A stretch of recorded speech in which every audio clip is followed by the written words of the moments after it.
Ktorú školu si vyberiete na svoje ďalšie štúdium? Pôjdete na gymnázium, konzervatórium, líceum? Existuje nejaké verejné fórum, kde by sa o tom dalo diskutovať? Samé cudzie slová, samé ium, eum.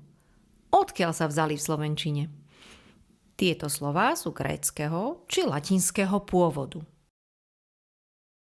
Sú cudzieho pôvodu, sú stredného rodu a sú zakončené na publicum, referendum, synonymum, antonymum, ium, observatórium, laboratórium, kritérium a chemické prvky a zlúčeniny ako kalcium, rádium, eum, jubileum, múzeum, individuum, vákuum.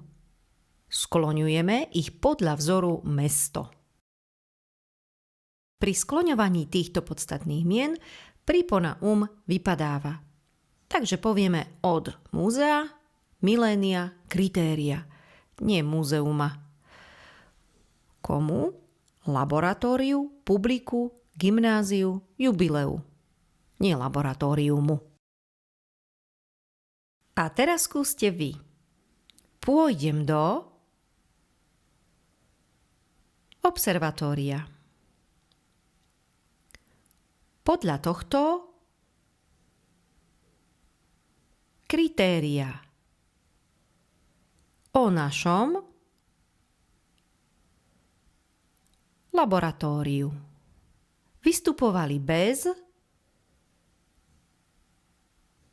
publika. Ostatné docvič v cvičebnici, ktorá ťa pripraví na skúšku. Nájdeš tam aj interaktívne cvičenia, videá a testy.